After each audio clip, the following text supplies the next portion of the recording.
यह धरती कर्म भूमि है।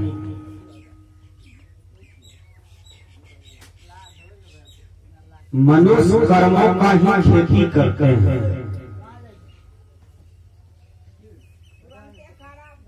जैसे कोई खेती करते हैं, खेत में आम का पौधा लगाते हैं, कोई कटहल लगाते हैं, कोई केला लगाते हैं, कोई धान लगाते हैं, कोई गेहूं लगाते हैं, कोई मकई लगाते हैं। इस प्रकृति मंडल में नाना प्रकार की खेती है जो मनुष्य ही करते हैं। और जो खेती करते हैं, जिस चीजें की खेती करते हैं, उसको उसी का काल प्राप्त होता है।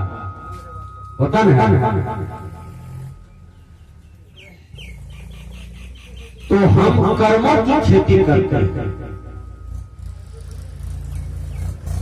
बुरा कर्म यदि करते हैं उसका नतीजा बुरा, अच्छा करते हैं तो उसका नतीजा अच्छा।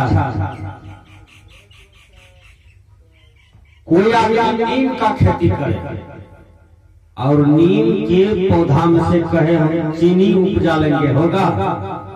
क्योंकि नीम तो तीता न होता है।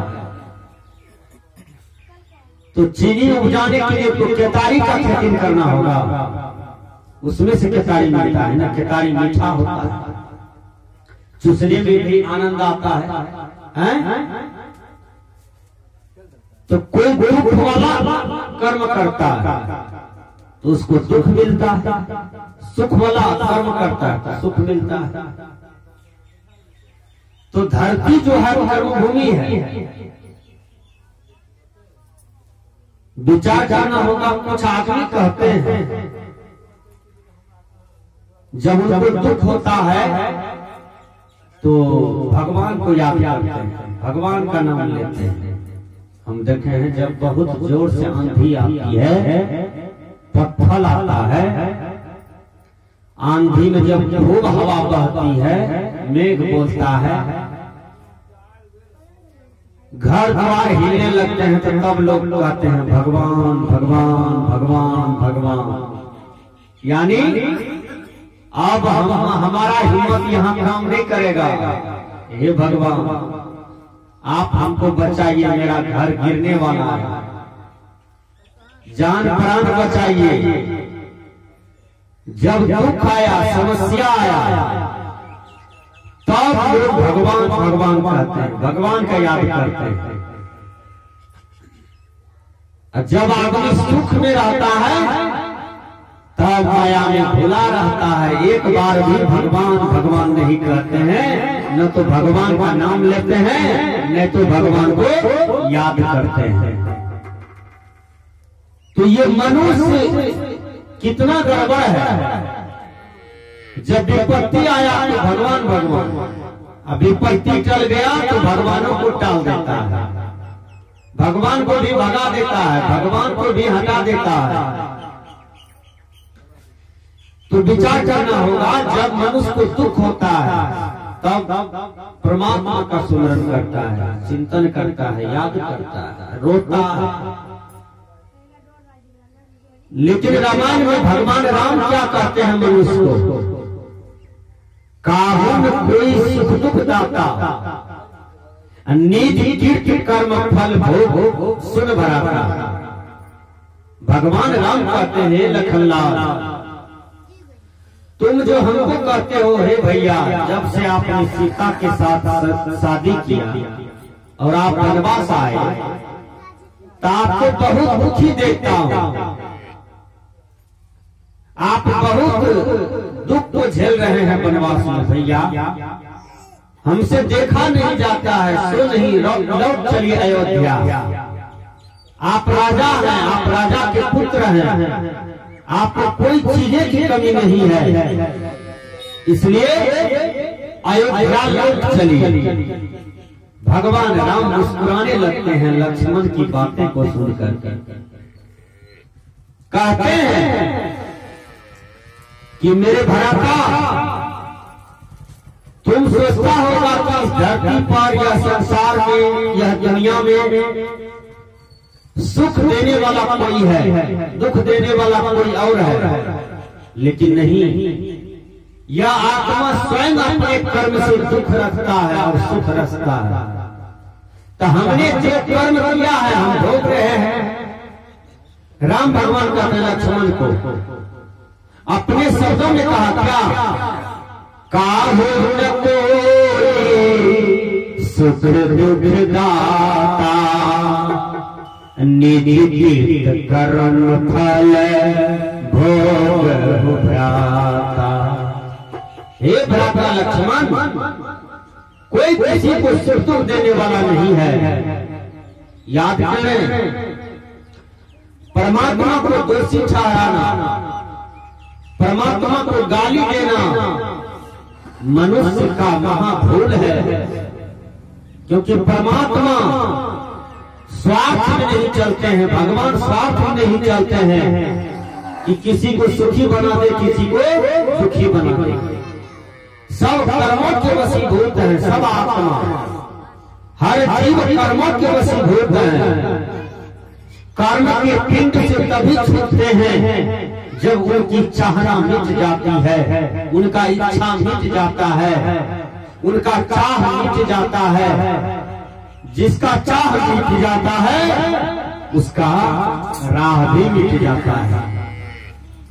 आप लोग स्वामी रामतीर्थ के नाम जानते हैं?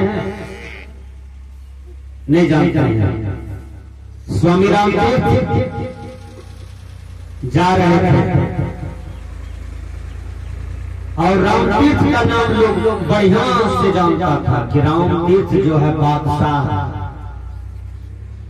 तो रामतीर्थ को तो बैराग हो गया था, साधु वाला जिंदगी जी रहा था, विरक्त का जिंदगी जी रहा था।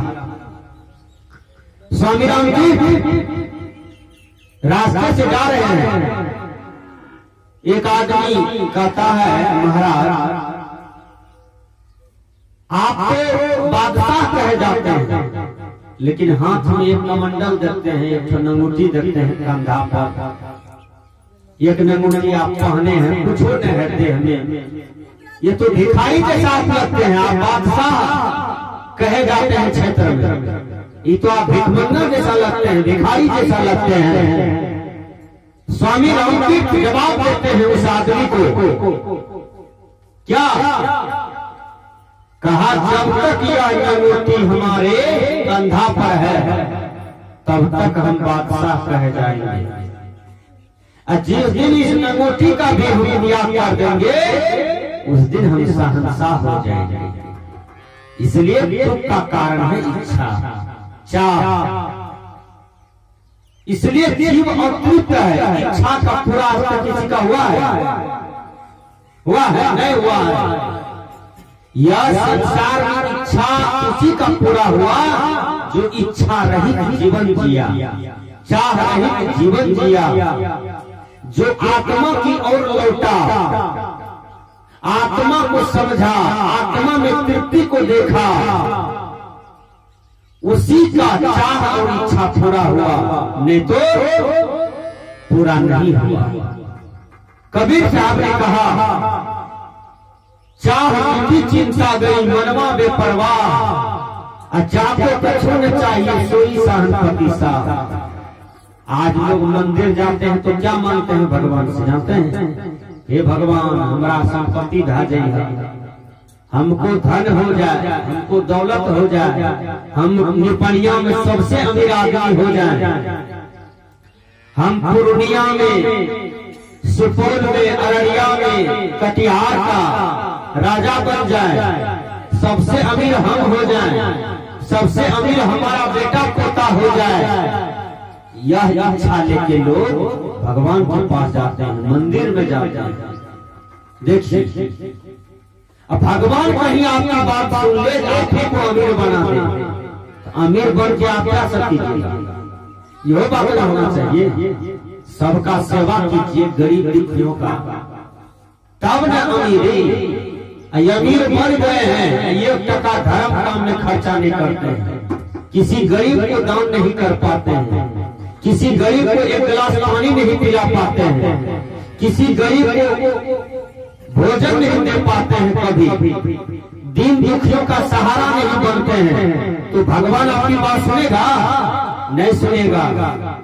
आपको अमीर बना तो भगवान को क्या मिलेगा? कुछ नहीं मिलेगा। इसलिए भगवान सबकी बात सुनते हैं। पहले ये समझिए भगवान कौन, भगवान किसे कहते हैं, भगवान रहते कहाँ हैं? क्या भगवान को आंख होता है? क्या भगवान को कान होता है?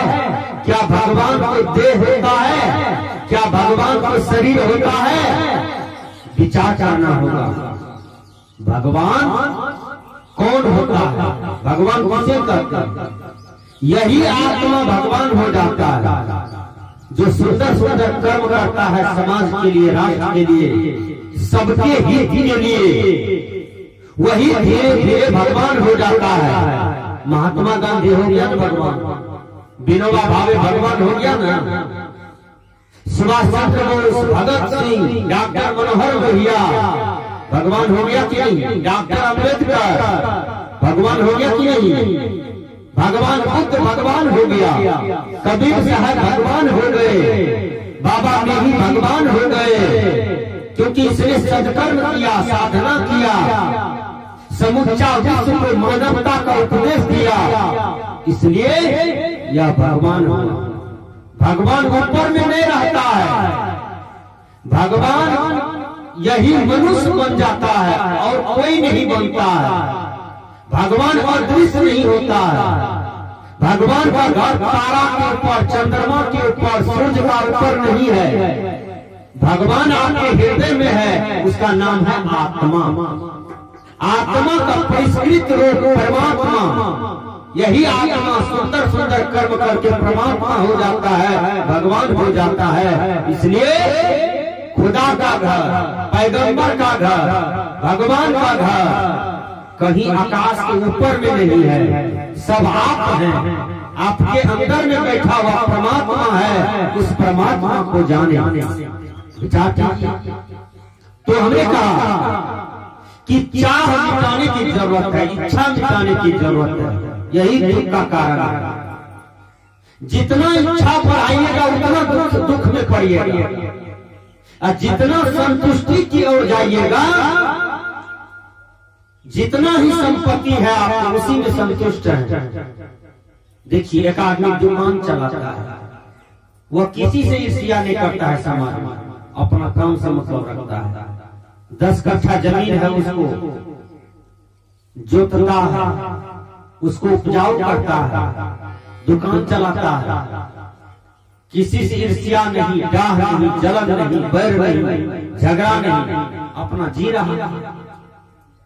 हम दूसरे की तरफ न देखें, दूसरे का चिंतन न करें, हमको क्या करना है इसको ज्यादा देखें। आत्मया था लाभ संतोषा, सपन हो नहीं देखिए पर दोषा। स्वप्न में भी दूसरे को नहीं देखना चाहिए, दूसरे की तरफ नहीं देखना चाहिए। अपने जीवन के कल्याण की तरफ देखिए, अपना विकास की तरफ देखिए, हमारा सुख शांति का विकास कैसे हो उसको देखिए। तो हमने कहा ज्यादा इच्छा बढ़ाइएगा, दुख में पड़ जाइएगा। आप एक ही बात अपने अंदर में समझिए कि परमात्मा, हे गुरुदेव, आपके आशीर्वाद से जो भी कुछ मिला, माता पिता मिला, पति मिला, पत्नी मिला, धन दौलत मिला, जमीन मकान मिला, समाज मिला, देश मिला, बस उसी में संतुष्ट हूँ। भर पेट खा लेता हूँ, कपड़ा पहन लेता हूँ, सुंदर घर है उसमें रह लेता हूँ, और हे परमात्मा, हे गुरुदेव, मैं आपका भक्ति भी कर लेता हूँ। इससे बढ़िया कुछ है? इससे बढ़िया कुछ है? ज्यादा इच्छा बढ़ाना यही दुख का कारण है, यही कलह का कारण बनता है। एक आदमी बहुत गरीब था, तो गुरु से दीक्षा ली थी। गुरु बोले कि जाओ ओम नमः शिवाय का जाप करो, शिव जी प्रकट हो जाएगा। तो शिव जी को कहना है शंकर भगवान हमको इतना धनवान बना दीजिए, हमको इतना संपत्ति वाला बना दीजिए कि मुकेश अंबानी का हम दादा बन जाए।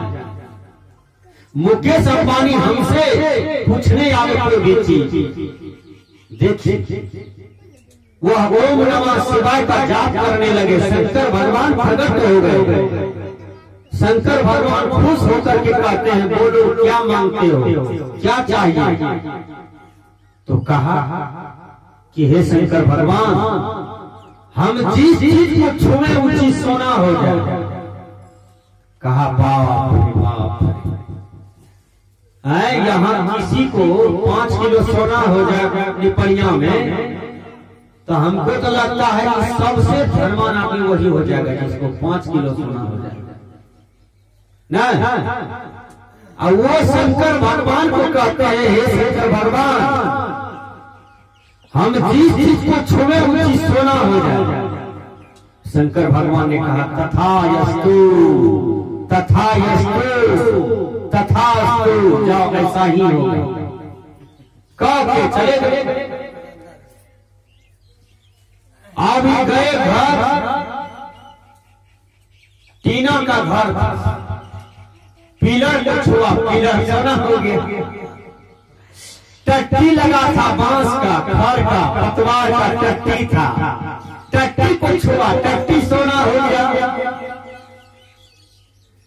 घर में जो वस्तुएं थी अब उसको छू दिया तो सब सोना हो गया। पत्नी भोजन बना के दिया, कहा खाइए। थाली को छुआ, थाली सोना, रोटी को छुआ, रोटी सोना, सब्जी छू लिया, सब्जी सोना, सब चीज सोना हो गया। भूख के मारे तड़प रहा है। 7 दिन भूखले रह गया। पत्नी डर से उसके पास नहीं सके कि होगा कहीं हमको छू ले तो हम भी सोना हो जाए। पत्नियों ने सटने लगा, बाल बच्चा भाग गया डर के मारे।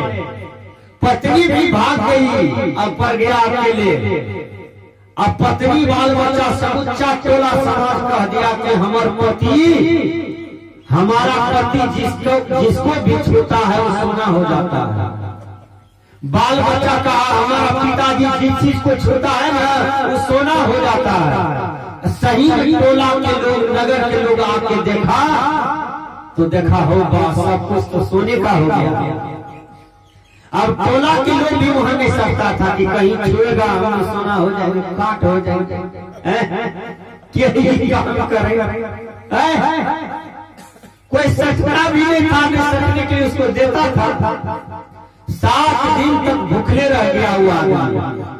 फिर शंकर भगवान का जाप किया। शंकर भगवान आए, कहा बोलो क्या मांगते हो। कि शंकर भगवान 7 दिन से हम भूखे हैं, ले जाइए, हमको संपत्ति नहीं चाहिए सोना होना, ले जाइए, हमको जल्दी पेट भरना है, अपना वरदान लौटा लीजिए। देखिए तब शंकर भगवान ने कहा अरे अब संपत्ति नहीं चाहिए, क्योंकि नहीं हमें संपत्ति चाहिए, ले जाइए, भूखले हैं सब छोड़ के भाग गया। तो कितना संपत्ति चाहिए आपको बोलिए। परमात्मा तो देगा, लेकिन क्या कीजिएगा, लेकिन कुछ होले के साथ में जाइएगा। सब तो मट्टी से बना है और फिर मट्टी में मिल जाएगा। इसलिए कबीर साहब ने कहा चाह भी चिंता गई मनवा में परवाह, जाके कछो न चाहिए सोई सहनपति सा। जब आपके जीवन की चाहना मिट जाएगी आप सहनशाह हो जाते हैं, आपकी दुख समाप्त हो जाता है, चिंता चली जाती है। आज हर आदमी को मैं देखता हूँ गाल पर हाथ देकर के कुछ सोचते रहते हैं, टेंशन में रहते हैं, मोबाइल से बात कर रहे हैं, टेंशन में हैं, ट्रैक्टर चला रहे हैं, टेंशन में है, मोटरसाइकिल चला रहे हैं, टेंशन में है, साइकिल से जा रहे हैं, टेंशन में है, बेटी का ब्याह कर रहे हैं, टेंशन में है। बेटा का शादी कर रहे हैं, टेंशन में है, पत्नी मर गई टेंशन में है, पति मर गया टेंशन में है, बिजनेस कर रहा है टेंशन में है। विचार कीजिएगा, आज प्रायः आदमी को मैं देखता हूं कि टेंशन में रहता है, और जिस समय खाने के लिए बैठता है उस समय भी मैं देखता हूं कि वह टेंशन में रहता है। सारे टेंशन का जड़ है तृष्णा, अज्ञानता, मूर्खता, सारे टेंशन का जड़ है। कबीर साहब कहते हैं यह टेंशन को हटाना चाहते हो तो तुम्हें गुरु से दीक्षा लेना होगा, भजन भेद लेना होगा, तब तुम्हें पहला क्लास का ज्ञान होगा। भजन भेद ले लेगा ना, दीक्षा ले लेगा ना, तो गुरु महाराज आपको गुरु मंत्र देगा, ध्यान साधना की कला बता देंगे। ध्यान करोगे, साधना करोगे, वेद पढ़ोगे, रामायण पढ़ोगे, गीता पढ़ोगे, तो तुम्हारे माथा में जितना भी टेंशन है धीरे धीरे धार्मिक ग्रंथ पढ़ने से टेंशन समाप्त हो जाएगा। तुम समझने लगोगे कि मैं कौन हूँ, जगत क्या है, हम क्यों आए हैं, किस कारण के लिए हम दुनिया में आए, हमें क्या करना चाहिए, हमें क्या नहीं करना चाहिए, क्या खाना चाहिए, क्या नहीं खाना चाहिए, इसका भेद हो जाएगा। तो आप टेंशन में रहिएगा, नहीं रहिएगा। जब तक आप साधु महात्मा की संगति में नहीं आइएगा, सत्संग में नहीं बैठिएगा, सत्संग में कथा नहीं सुनिएगा, ज्ञानियों की बात को नहीं सुनिएगा, तब तक आपके जीवन से टेंशन नहीं जा सकता है। देखिए, बहुत आदमी जहर पी के मर जाता है, विष पी के मर जाता है, आत्महत्या कर लेता है। इसका कारण क्या है? टेंशन। टेंशन क्यों? यह टेंशन को मिटाइए, टेंशन जीवन नहीं है। जिस आदमी के जीवन में टेंशन आ जाता है तो समझ जाइए वो कभी भी एक्सीडेंट कर जाएगा। इसलिए दिमाग को संतुलित रखिए, दिमाग को ठंडा रखिए। इसके लिए साधना सर्वोत्तम है, साधना कीजिए। इसलिए हमने कहा कि सदगुरु कबीर कहते हैं, चाह की चिंता गई मनवा बेपरवाह, जाको कछु न चाहिए सोई सहनापति सा। कितना सुंदर सदगुरु कबीर समझाते हैं। ऐसा संत इस धरती पर नहीं हुआ समझाने वाला कबीर साहब की तरह।